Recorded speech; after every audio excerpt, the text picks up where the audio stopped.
So, we did reacting to 1-star reviews of our favorite books. So we thought it was only fair to react to 5-star reviews of books we hated. Yeah. Shall I go first again? Are you good, Buttercup? Alright, I'm going to start with the Bromance Book Club, because of course I am. Alright.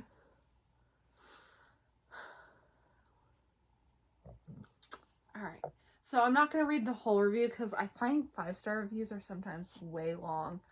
So I'm only going to read a little excerpt. But anyway, enough about her. Thea and Gavin and their daughters and dog were adorable and very human. No, they weren't. Nope. What? Come on. They both had issues and worked on them. No, they did not.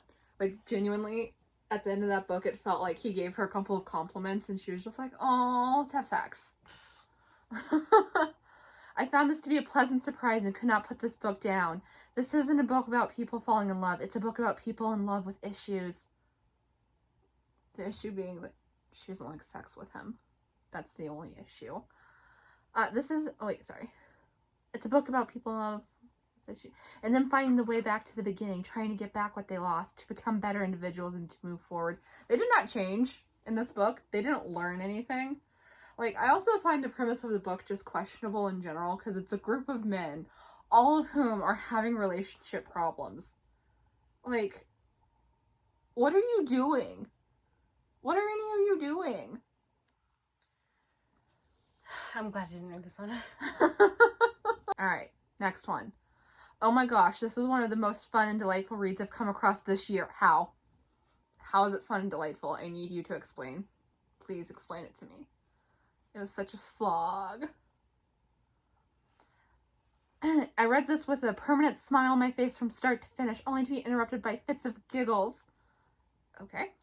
If you're looking for an adorable, fun rom-com, look no further. It's not adorable or fun. It is so bad.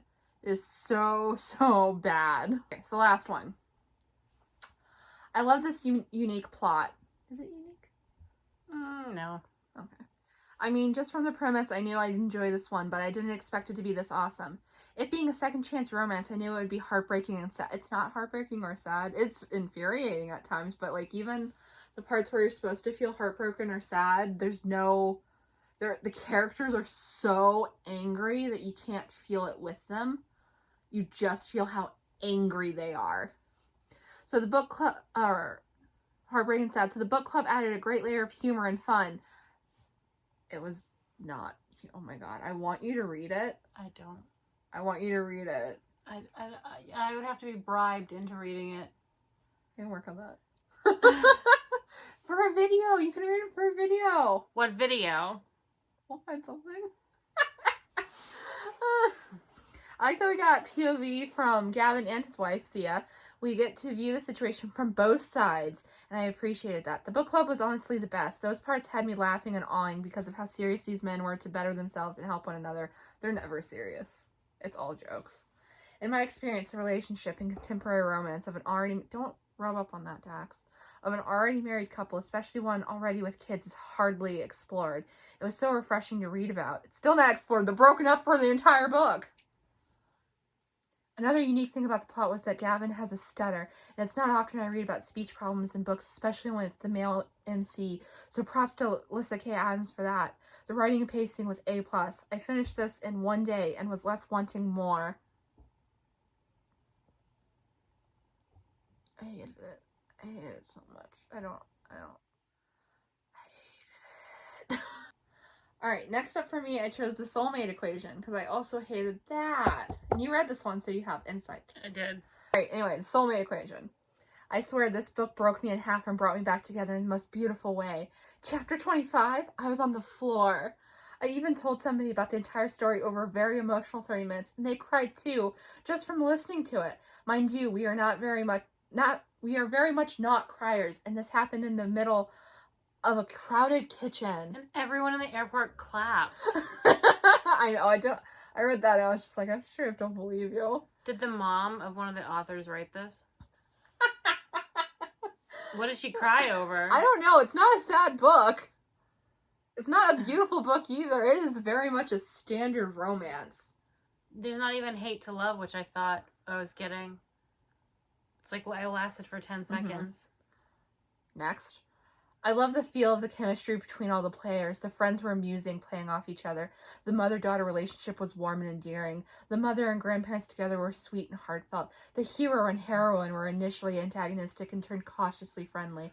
Then more. My favorite side character was the one that was the romance author who loved sex, because I've never seen that before, ever. She was quirky.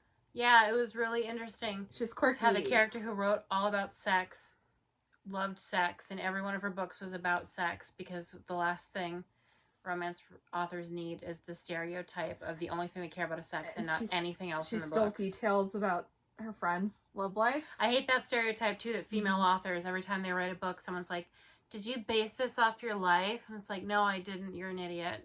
They never ask that with males, ever, ever. And the last one.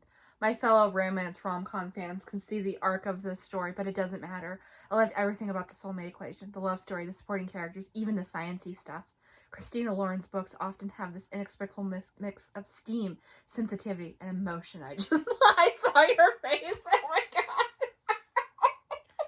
I don't like Christina Lauren. I've only read one of their books that I liked. Everything else I've read by them, I think, has been mediocre at best. I don't know how these people have pulled the wool over so many people's eyes. Everyone's like, autobiography is so good.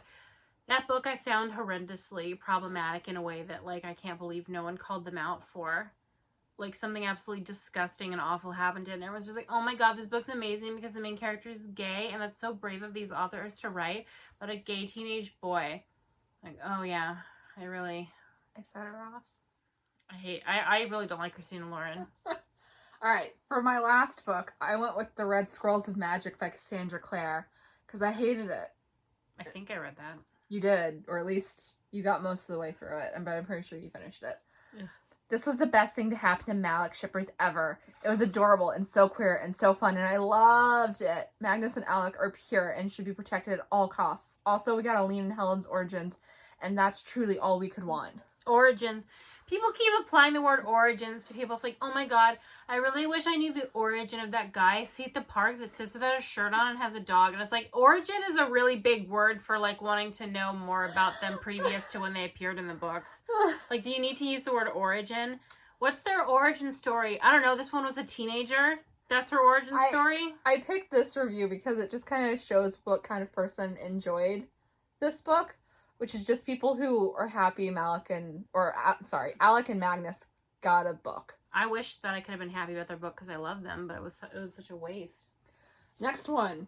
The best part of this book is the progression of Magnus and Alec's relationship. We got to see more of Alec and see all the different sides of him that were never shown before. Magnus also surprised me in this because we got to see a side that has not been shown of him before. And he has been in every series and had his own book, The Bane Chronicles. It was also interesting to see how Downworlders and Shadowhunters reacted to their relationship. I enjoy the aspect of the Crimson Hand and how it is not stated until the end who leads the cult. Even though you are told in the end who it is, you can easily figure it out. I'm not a huge fan of Aline and Helen, and I'm still not a huge fan of Helen, but Aline I read and I really enjoyed, and I did not know she was close to Alec. Why do you think you didn't know she was close to Alec? I need to explain something to people. Why do you think? It's because she wasn't close to Alec, but they needed content. People like to assume that when authors have series, they know everything from the beginning, but I promise you that's not the case. So the idea that that didn't crop up as someone was drafting this is just not believable to me. Like, I hate to break it to you guys, authors never know what they're doing. Sometimes they have some kind of end game planned out, but I'm going to go ahead and guess these little tidbits that everyone's peeing themselves over, like, oh my god, I didn't know that they had this adventure, and we got to find out. It's like they didn't have the adventure before the book got drafted. It just happened because they wanted it to happen. They wanted cameos because they didn't have anything else good happening in this, so they thought putting the characters in and having them act out a character was going to make up for the fact that the plot was stupid. I'm going to say a hot take. I think that if Cassandra Clare can't write a book on her own, she needs to not do it because, like, the short stories aside, which I like, but a lot of them are hit and miss, Whenever she has someone come in to write with her, it's not as good. Yeah, you can tell. I didn't like the Bane Chronicles. That's the only short story collection I didn't like. I don't know why, but this one, it's just like, yeah, you can really tell she didn't do a ton in this because the guy who she wrote with didn't know the lore he was writing. He got facts wrong. He got timeline stuff wrong. It's just irritating that people are just like, this is amazing. I can't believe we got to find out these secrets that we never knew. It's like, they weren't secrets. They were things decided last minute. Because he would rather do that than Google what should actually be happening at that point. Or text Cassandra and be like, hey, does this make sense for this character? Or is this like completely contradictory to something you wrote? The last review. This book really is for the gays. As one of the gays, I'm going to say that's not the case. That's kind of what my thought was too. You know what's for the gays? Gideon the Ninth. Here we effing go. This is going to be a whole lot to deal with. You know, to the people who wrote those reviews, I'm happy you enjoyed the book. I could not. More power to you. I'm doing Truth of the Divine, which I found atrocious. Darker than the first one. A wild ride. I am a fan of Lindsay Ellis's video essay work, as well as her first book, so I'm not surprised by the fact that I loved this book. But the experience of reading it certainly was more emotional. Make sure to read the author's note, which speaks briefly but thoroughly about the depictions of mental health in media and warns the reader that this is a much darker book than Axioms. And what she doesn't say in the author notes is that she's got stuff in there where the main character is about to have sex with someone who's in the middle of a panic attack. She does in the book, in the physical book, because you told me that when we picked it up. There's some stuff in there, but does she have a part that says that she's got the main love interest in the middle of making her have sex with him while she's having a panic? Really good. Lindsay Ellis, if you're reading this, I just want to say good job, thumbs up emoji. I really enjoyed it. Your hard work paid off. The writing is strong overall. Clear build up to tense and significant parts of the book in a way that still left me, the reader, surprised and engaged. Lindsay learned from her first book, but she was able to improve even more in the second. I remember, the most distinct thing I remember of the first book is everyone saying that it was like pretty derivative, and she's like, yeah, it was supposed to be, actually. An excellent sequel. I've been a fan of Lindsay's for years. Her existence and gripping life experience really come through strong in this book. It was a great, interesting read that deals with some very difficult themes that often go overlooked in the literary world. I'm not going to give examples here, but I am going to say it. How often do main characters in books have mental health issues? All the freaking time. What the hell? How often do people undergo traumatic experiences in books? What books are you reading? How often do people undergo traumatic experiences in books, like being basically gored to death, come out of it completely unscathed without PTSD or panic attacks or anything? Honestly, I couldn't remember even reading a book in my life that attempted to consciously acknowledge or grapple with issues resulting from the decisions that the author makes, which is what are you reading that you... Yeah. Like, are you reading, like, middle grade from the 90s? They're talking about how they've never read a book before where someone has nightmares and panic attacks and PTSD. What? I don't think I can name a book other than, like, very, very, very light romances that don't have one of those things. Like, to say that other books don't have people with mental illnesses is weird to me. Yeah, I ate this up. What can I say about this except that it hits true on a political scale. On an emotional one, I didn't expect to like Cave, and I liked Nicole very much, too. I knew this would end up being the second in a series, and I'm dying for the next one already to see how further Cora and Ampersand evolve together. Just for an explanation for the comment I'm about to make, she named Cave after a friend of hers that she used to do a podcast with, and I do just wonder how he feels knowing that the character that's named after him is at the very least abusive. I'm curious why none of these 5-star reviews mention the part where I had to listen to a white woman do the perspective of an immigrant talking about how hard it is to immigrate to another country. It's like, you have absolutely no idea. You might even listen to people talk about it, but you're never going to know what it was like to immigrate to a country and almost die. So to have her put that in, like, his perspective was weird to me. And I've seen no one talk about that. I hate that Trisha Levenseller.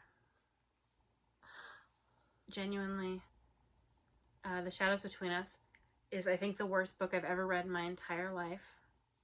And I'm going to read 5-star reviews. A Slytherin romance. Oh, I God. think describing the shadows... That's so cringy. I think describing the shadows between us as a Slytherin romance is perfect. Are you saying that because you picked it? Both our protagonist and her romantic counterpart embody the best traits of the house. They're both cunning, manipulative, ambitious, and bold. Alexandria manipulates her way into getting what she wants, and nothing, especially not morality, will get in her way. Harry Potter wasn't that good, y'all. Yeah, you're just a kid when you read it. You know, this book, I was so excited to read it because I thought it was going to be awesome. But then I read it, and the main character, who admittedly is like a young teenager, she talks like a 13-year-old. Everything out of her mouth is like whiny and entitled in a way that I can't deal with. It's just like, I had a boy screw me over, so I killed him, and I'll never let that happen again. I'm going to use men for sex all the time, and I'm going to throw it in my dad's face for some weird reason, and it's going to be ridiculous, and I'm going to do that, I'm going to marry the king, and I'm going to kill him, and it's going to be great. And it's just like, oh no. Like, I don't even have a problem necessarily with her using people for sex, but she was so weird about it. Like, I can't describe to you how bad this book is. You have to experience it, and I wouldn't wish this upon anybody. Oh my god. She goes to the court with one plan: get his attention, marry him, and then murder him. However, she can't very well let him get assassinated until they get married. It sounds so good, and then she just blows it. Disclaimer, I got this as a free arc. Alexandra is tired of being overlooked, but she has a plan. Initial thoughts: I've been waiting to get my hands on this arc since I finished Warrior of the Wild last March. Things I liked. Is there stuff you didn't like? Villainy lead. I love the main character is basically a terrible person at the beginning of the story, and she's a terrible person at the end of the story. It's so refreshing to find a character that's not a perfect goody two-shoes type, and I thought her honesty You was... mean every character? Well, maybe not in YA. Gender equality and body positivity image themes. So much of this book about Alexandria is showing the world that she's an independent woman and she doesn't need a man to do anything for her. She lived in a very oppressive world, but she didn't let that stop her from achieving her dreams. I love that she challenged gender norms. Oh, yeah, because in the world of the book, if a girl has sex before marriage, it's grounds for murder. But they don't do that for the men. But you also can't be gay, I think. And I don't exactly understand. Like, I guess, yeah, women hate men in all these. It's all like, oh, let's oppress women. But the idea that you have a rule where, like, the women get put to death and the men face zero punishment is a little cartoony.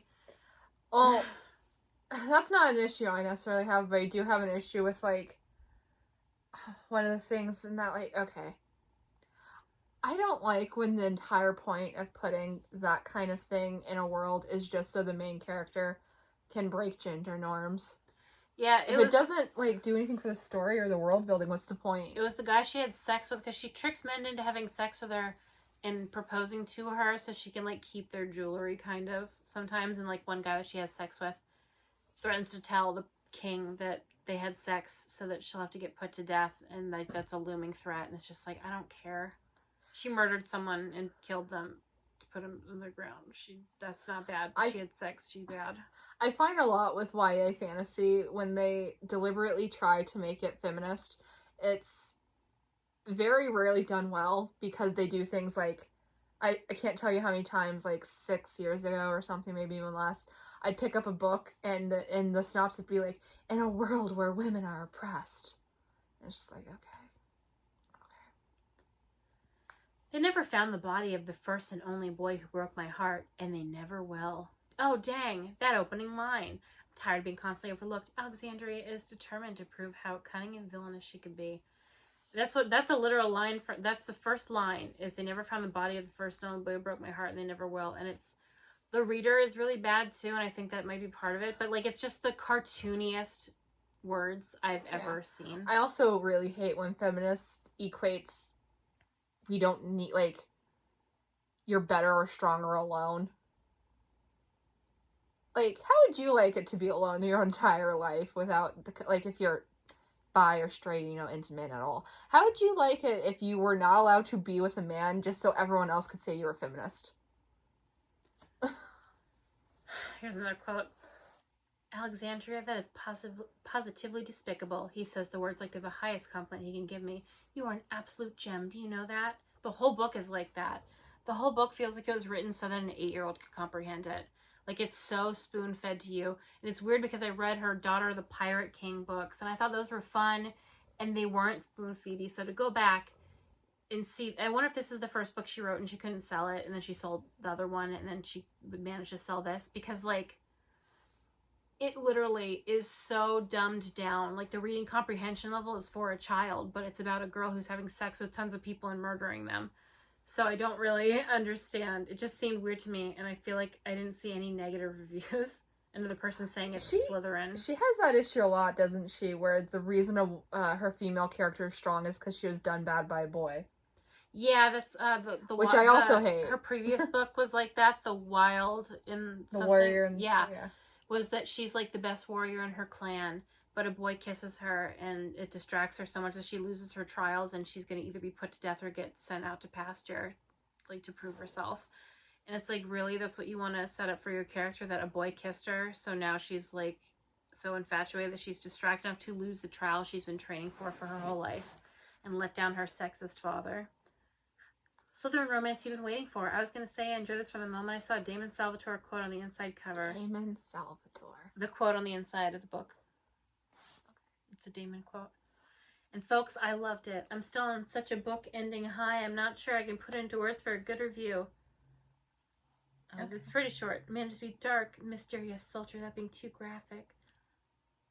Trigger warnings, language, a few Bible swear words, violence, sexual content, kissing, non-descriptive intercourse, harlots. Okay. Shall we do the last one? Yeah. Moving on to... What do you want to pick? Alright, 5-star reviews for The Wicked Deep by Shea Earnshaw. That's going to be a hard one to get through. Brace yourself, booze and ghouls. The writing was captivating, and the description of scenery and the events made me feel like I was there, sucking me into every scene. I could almost smell the sea and hear the waves, taste the pies and tarts, and feel the energy of Sparrow, Oregon. That's it? You just like the atmosphere? 5 out of 5. Holy smokes, I was not prepared for The Wicked Deep. I thought I was, but I was wrong. The book is dark and twisty and so unique. It has similarities to Hocus Pocus and Practical Magic. I physically needed to know what girls were inhabited by the Swan Sisters and why Bo was in Sparrow and what happened to Penny's father and that twist. Holy moly. The twist where it reveals that she had raped the character. That was a great twist. Yeah, you really nailed it. I love this book, and I really don't want to say anything without spoilers. Sometimes when recommending a book, I'll say for mystery lovers or historical fiction lovers. And I think in this case, I'll say it's for people who love reading fiction. Bold? Yeah, like considering it was a lackluster YA. I liked the cover, and no one read the book except for Emma Books, who didn't like it. And she was trying to be very, like, Murphy read it. Did she? I think she thought it was okay. I would have, like, it was boring, but I didn't have a real problem with it until the rape thing happened, and it was never, like, addressed that she used someone's body for sex and lied to the person she was having sex with about who she was. I will say I'm pretty sure Murphy read it because she thought it was mermaids.